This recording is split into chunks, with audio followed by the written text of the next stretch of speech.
కర్మ సిద్ధాంతం అని ఒకటి ఉంటుంది. అదేంటి? నువ్వు ఏదైతే చేస్తావో దానికి తగ్గట్టుగానే నీకు ఫలితం అనేది వస్తుంది. అది ఈ జన్మలో నిన్ను వెంటాడుతుంది. ఈ జన్మలో మిస్ అయితే మరు జన్మలో నువ్వు వదలదు. కానీ ఇది కలియుగం కదా, ఈ జన్మలోనే అన్ని కనపడతాయి. గణేష్ గోల్డ్ తాకట్టులో ఉన్న బంగారాన్ని విడిపించి కొనబడును. సంప్రదించండి 9966651144. 2019-24 మధ్య Jagan and gang, Tammineni Sitaram and gang, ఇలా చెప్పుకుంటూ పోతే ఎవరైనా కానీ వైసీపీలో ఉండి ఇతరులను ఇబ్బంది పెట్టినట్టయితే దాని తాలూకు రిజల్ట్ అంత ఇదిగో ఇప్పుడు బయటపడుతుంది. ఎక్కడ కూడా ఏది కూడా కల్పితం లేదు. అన్నీ కూడా వాళ్ళు చేసినవే కళ్ళ ముందు తిరిగి ఫలితాలను ఇస్తూ ఉన్నాయి. కోడెల శివప్రసాదరావు గారు నిజంగా మహానుభావుణ్ణి వేధించి చనిపోయేలా చేశారు. ఆ పాపం ఈరోజు శాపమైంది ఈ వైసీపీలో ఉన్నటువంటి జగన్ అనే తమ్మినేని సీతారాం. అసెంబ్లీ స్పీకర్గా ఉన్నాడు ఆనాడు. ఈనాడు పదవి లేదు, ఏమీ లేదు, ఇంటి దగ్గర ఖాళీగా ఉన్నాడు. ఇక ఇప్పుడు ఎక్కడికి వెళ్ళాడు ఏంటో తెలియదు, దిగ్బంధనం అయిపోయినాడు.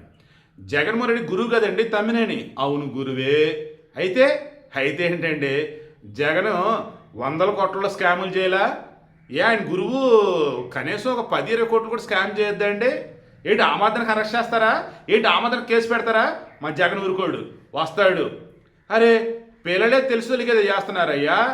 పెద్దోడు గురువు లాంటోడు, ఖాళీగా ఉన్న భూమి ఎవరు కనపడలేదు, సరే చనిపోయామని చెప్పి సర్టిఫికేట్ క్రియేట్ చేశాడు. తర్వాత వచ్చేసి వాళ్ళ కూతురు ఎవరంటే రజనీ అన్నారు. ఏ రజనీ అంటే ఏ రజనీ అన్నారు. సో ఏ రజనీ తీసుకొచ్చారు, సర్టిఫికేట్ ఇప్పించాడు. ఆ భూమిని వచ్చేసి ఇలా కొడుకు కొన్నాడు. కొన్న దానిలో గోడ కట్టుకుపోయారు. ఈలోపు ఎవరో వచ్చారు, వాళ్ళు కేసు పెడితే మీరు కేసు పెట్టేస్తారా? కుట్ర కదా ఇదంతా అని జగన్ అంటాడా లేదా మీరే చెప్పండి. విషయం ఏంటి అసలు? అందవరపు గోవిందరాజులు ఎవరో పర్సన్ ఉన్నారు. ఆయన 1988లో శ్రీకాకుళం పక్కన చాపర్ ఒక లేఅవుట్ వేశారు. అప్పుడు కనకలింగేశ్వరం ఒక పెద్ద ఆయన, కట్ల కనకలింగేశ్వరం ఒక పెద్ద ఆయన 1988లో ఒక బిట్టు కొన్నాడు. 92లో ఒక బిట్టు కొన్నాడు ఆ లేఅవుట్లో. గోవిందరాజులతో ఒకటి ఖాళీ ఉండిపోయింది. మొత్తం 3. ఈ 3 బిట్లు పక్కనే ఉన్నాయి. అన్ని కలగలిపితే మార్కెట్ వాల్యూ 4 కోట్ల పైచిలుకు. ల్యాండ్ చూస్తే ఖాళీగా ఉంది, ల్యాండ్ చూస్తే ముద్దు వచ్చేస్తుంది. మనుషులు ఎవరు కనపడతారు, రికార్డులు చూస్తేనేమో ఎవరు ఇక్కడ దరిదాపులు లేరు ఆ పేర్లతో. కానివ్వండి అన్నారు. ఇక అప్పుడు లోకల్గా ఉన్నటువంటి సబ్ రిజిస్టర్, ఐ థింక్ అరుణ అనుకుంటాం ఆ పేరు, హీరామండలం సబ్ రిజిస్టర్ అంట అరుణ.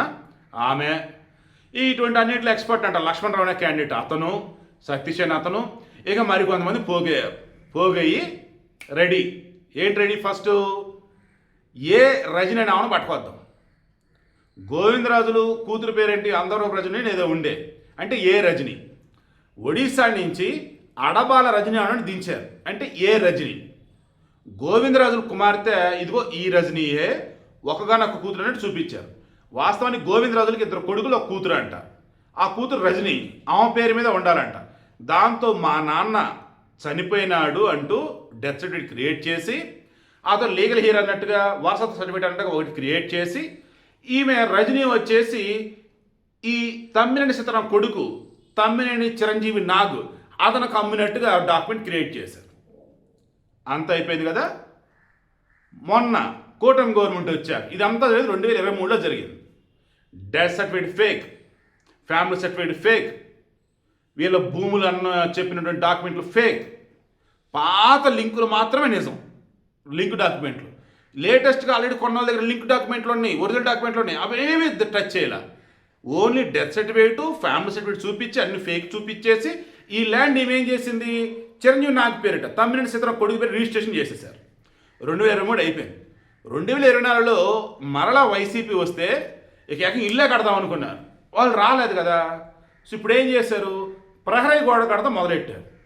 ఎవరో చెప్తారు కదా, మీ ల్యాండ్ ఎవరో కడుతున్నారా ప్రహరీ గోడ అని. ఎవరా అని వచ్చారు. అతని పేరు జై కిషోర్. ఇతను కనకలింగేశ్వరరావు అన్నానే ఆయన కొడుకు. ఈయన పరిచయాలు బాగానే ఉన్నట్టున్నాయి. వీళ్ళు హైదరాబాద్లో సెటిల్ అయ్యారు. బట్ ముఖ్యమంత్రి ఆఫీస్లో పరిచయాలు ఉన్నాయి. దాంతో వాళ్ళు అడిగితే వాళ్ళు సస్యమేర మాద్దా అన్నారు, డాక్యుమెంట్లు చూపిస్తున్నారు.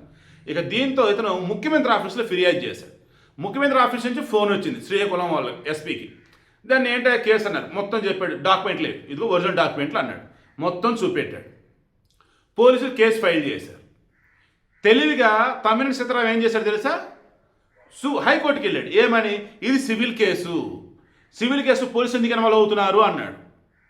అమ్మ ఏం కొట్టాడరా దెబ్బ అనుకున్నారు.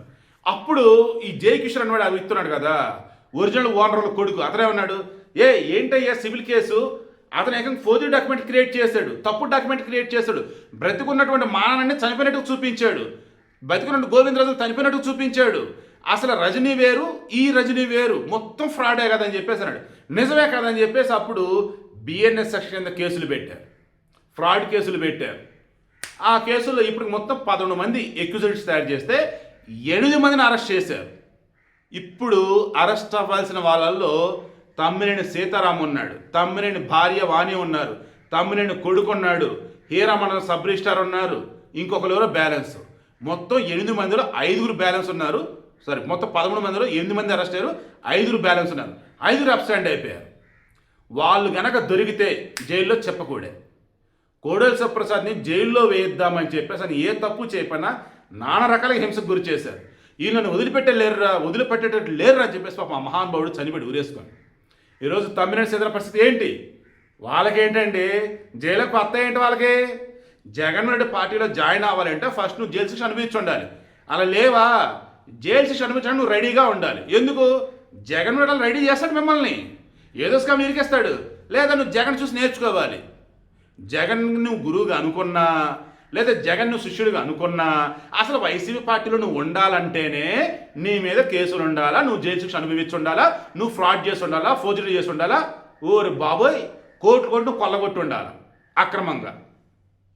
అదే కదా వాళ్ళంతా. ఇప్పుడు చెప్పండి, కేసులు పెడతారు ఆ మాత్రం దానికే? జగన్మోహన్ రెడ్డి వస్తాడు, పోరాడతాడు, తమ్మినేని గారి మీద ధైర్యం ఉండండి, జగన్ వస్తాడు, మీకేం కాదు. ఓకేనా? మొత్తానికి అడ్డంగా దొరికిపోయారు.